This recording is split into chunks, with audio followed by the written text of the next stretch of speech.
or haven't heard it for a while, I started Beauty Counter because I felt that there was a need for change. Over a number of years, starting with watching the film An Inconvenient Truth, and then leading to watching so many of my friends struggle with fertility issues, give birth to kids with health issues, be diagnosed with different types of cancer at way too young an age, losing people that I loved.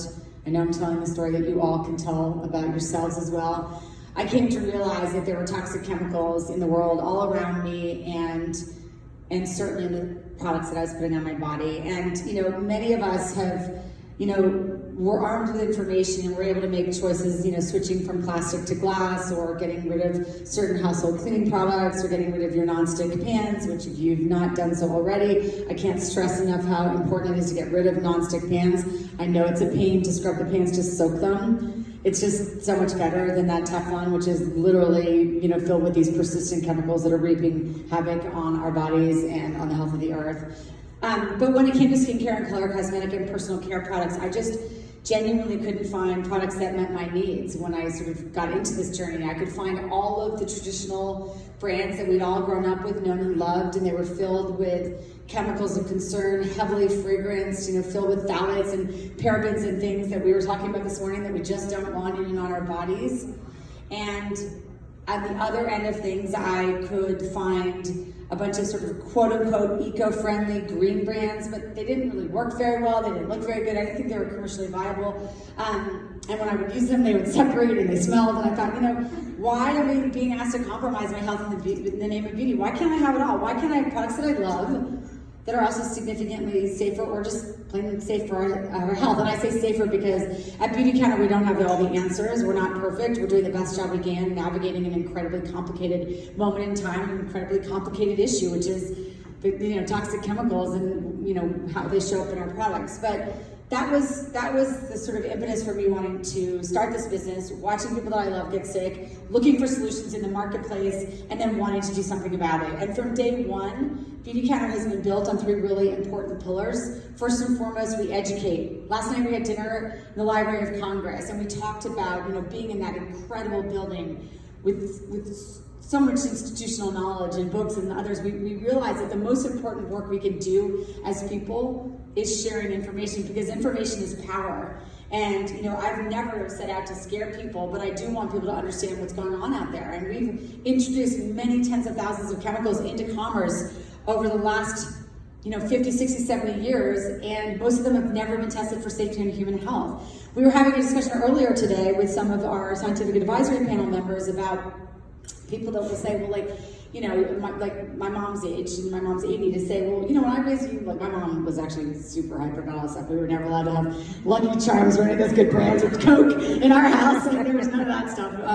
But anyway, so I, of course, started drinking Diet Coke at 16, and it took me until 40 to stop drinking it. But I thought, as my kids do, that my house had the really uncool house and uncool pantry and uncool mom, because she was gardening and picking plants, and everyone else had all the cereals and things that I wanted. But anyway, we were talking this morning about, you guys are laughing, you guys have moms that obviously didn't do this. Are you going to be scarred like I was? But we were talking about this morning, I thought someone brought up a really good fact, which is, previous generations around my mother's age would say, well, we did this, we did that, and you guys are fine, right? And I think today that I am fine, but I might not be fine tomorrow. But what has changed so dramatically is since sort of the early 70s, as an example, we've introduced tens of thousands of chemicals into commerce. So what parents and previous generations did to protect the health and their safety of their families, or that they weren't really thinking about it, it's because they really didn't need to, but now we do. Now we do need to worry about it. Now we do have to protect our health and our safety and the safety of our families. And so, for us, education is an incredibly important component of that, because you can't unlearn what you know, and we can pay it forward by just sharing information. That's the most important thing we can do. The second thing that we do at Beauty Counter is we aim to provide immediate solutions to the very issue I addressed earlier, which is that we're being exposed to toxic chemicals in the personal care products and beauty products that we use. And to be clear, sunscreen, your body wash, your shaving cream, your deodorant, your lipstick, your foundation, your whatever, all those products. And not every single chemical is bad, for sure that's not true. And not every single product on the shelf is harmful, we know that too. But as a consumer, how do you navigate that? How do you know what brands you can trust and which ones are safe and which ones aren't. You don't, which is the third thing. You don't because of the lack of regulation. In our country, we are dangerously far behind the times. We have not updated a major federal law since 1938 that governs our $60+ billion industry. You know, someone was saying yesterday in one of the meetings we had with a member of Congress that it's the Federal Food, Drugs, and Cosmetic Act of 1938. Well, the food and the drug side is being regulated by the FDA, but the cosmetic side, which again includes the entire personal care industry, no one's doing anything about it. The FDA has no ability to recall products if they're known to cause harm to health. Ingredients are not being screened before they're put into the formulations, put onto the shelves. We know that known carcinogens and endocrine disrupting chemicals are prevalent in our products, and no one's really doing anything about it. And on top of that, we've had greenwashing, natural washing, now we've got clean washing. There was a study done a number of years ago, some of you may have seen it, about aloe-based products, and they looked at 38 different aloe-based products sold in like Target and Walmart and all these other places, department stores, and they found that of the 38 aloe-based products that there were, how many think were filled with aloe? Zero. None of them had any aloe in them at all. As an example, when I started Beauty Counter, I was using a natural foaming oatmeal body wash on my babies. There's any oatmeal in that? It smelled like oatmeal on that thing, but let me tell you, there's not a drop of oatmeal in sight. And by the way, rated an 8 out of 9 on the Environmental Working Group's Skin Deep database for toxicity. And here I am bathing my children, thinking as a mom that I'm making a good choice on behalf of my family. And that stuff drives me nuts. And that's why we advocate tirelessly for cosmetic reform. 84 years is far too long. So we educate, formulate, and advocate, and that trifecta has built the clean beauty movement. You know, we're not just a brand, as you've all heard me say 1,000 times. The world didn't need another beauty brand. What they needed was a brand to come in and create a movement that disrupts and leads the industry to a totally different place to protect the health and safety of people while simultaneously giving them products that they can enjoy, right? Because we all try to look for cute on Friday night or a little less exhausted under the eyes, or, you know, you guys know what I'm talking about. Every day we all, are trying to put our best foot forward and look the best we can and feel the best we can, but we want great products, but we want them to be safe. The underpinning of what we do at Beauty Counter has been the powering up of people. And I say powering up because I think that there's a lot of talk of empowerment, and there are a lot of great things about the word empowerment. But we've created a movement that's empowered by people because we believe in the importance of storytelling, and we believe that we listen to one another more than we listen to our government or corporations. We listen to the people that we trust around us.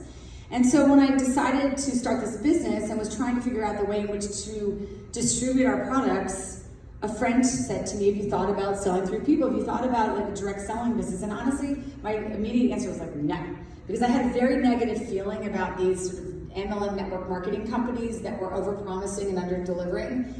I didn't really know anything about the industry, but what I did know I didn't like. But then I started to take a look at certain of those companies that were traditional direct selling companies. And I thought, well, there's something really compelling about this business because it allows us to tell a story person to person. It allows us to share one product at a time, one message at a time. And how do we take the best in class attributes of that business model, the powering up of people, and then combine it with best-in-class retail strategies and e-commerce strategies to create a new type of direct-to-consumer brand. And that's exactly what we've done. We've created an ecosystem at the core of which is a community of women and men who care deeply about these issues and are unapologetically building businesses with us. And I say unapologetically because especially we as women, and I'm glad that there are 2 or 3 men in the room, but in general, we women apologize for needing to make money. We apologize for working. We apologize for the decisions we make on how we raise our children and work, or whether we do or we don't, whether we're at home. Did anyone see that thing that just went around on TikTok this week? What was the woman's name that did it? It was so good. Oh my gosh. I forget too. Okay, I gotta find it and tell you what it was. Someone sent it to me from our office. It was about and it was like, I'm gonna make it up, but it was like, you gotta be strong, but don't emasculate your husband. You gotta make money, but not more than he does. You gotta look like, you have to be an amazing parent, but look like you never, haven't been worried about being a parent, or all these other things. And it's like, there's a lot of pressure put on us as women to sort of be perfect. And one of the things I think that we don't do a good enough job is also saying that, yes, we have the right to earn money, the desire to earn money, that we want to contribute to society, that we want to contribute to our partnership, that we too have a powerful voice, and that voice needs to be used. And we were talking last night about the passing of Madeleine Albright and her amazing quote about how it took her a really long time to find her voice. I'm paraphrasing, but now that she has found that voice, she will not be silent. And I think that that is what this business opportunity has given to so many, a voice. And to combine a desire to earn and a desire to contribute, to be able to have a business that has the potential of having social impact and financial rewards at the same time, all powered around an incredible community of people who have put aside physical differences and gender differences and religious differences and political differences and race differences to say, we care about this issue, which is protecting the health and safety of people. And that's why we're here, and that's what we do. And that's the thing that's been, that underpinning, that powering up of people is the thing that has built this movement and has made me the most proud of anything that we've done since we started Beauty Counter over 10 years ago. So for those of you who I'm guessing many of you, and most of you are part of that community, I want to say thank you. Thank you for having the courage and the desire to participate in your democracy, to build a business with us, to join this community, because our community is unlike any other, and our company is unlike any other. You know, we are, yes, a direct-to-consumer brand, but we are champions for clean beauty, and clean beauty leads to better health. And that's like the fight that we fight every single day. And as exhausted as I am in this moment, and believe me, I am, and many of the people in this room that have been here for the last couple of days are, I get out of bed every morning because I feel an enormous sense of responsibility. I feel a responsibility to share this information so people make better and more informed choices. I feel a responsibility to show up for this community of advocates who care deeply about these issues and are building businesses side by side with us. And I feel an enormous sense of responsibility to the population of the United States of America, because some of us need to fight on behalf of those that can't. They don't even know they need to. They're babies sitting in your arms right now. We need to protect these kids. We need to protect future generations. We need to protect the earth, and we have that opportunity. And that's the thing that gets me out of bed every single day. And probably for many of you, it's the same. For those of you that have been part of it, like this last couple of years have been really tough. Like every single person in America is exhausted for all the reasons we know. It's just been an incredibly challenging time, and it continues to be an incredibly challenging time.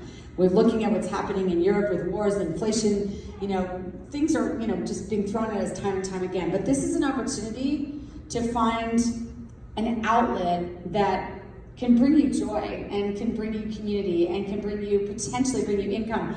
But it's something that I think that, when there's so much out there that we cannot control, there's certain things we can take control of. And one is how we spend our time, and two is how we show up for the world. And that's the thing that I've been thinking about as I've gone through the last couple of years is I can't control how I'm spending. I mean, not every single second, we all know that, but in general, we make choices, and those choices, lead us down whatever path that we choose to take. So anyway, there's not a huge crowd here today because it's lunch and whatever, but so I'm happy to answer any questions you may have, just because I don't often get to spend time intimately with people talking about these issues and talking about our business and talking about our business opportunity and our movement at large. So I'm happy to answer any questions you all may have. And I just want to say thank you. Thank you for showing up today. Thank you for showing up every day. Thank you to the clients that support the friends. Thank you to those of you that have decided to build business with us.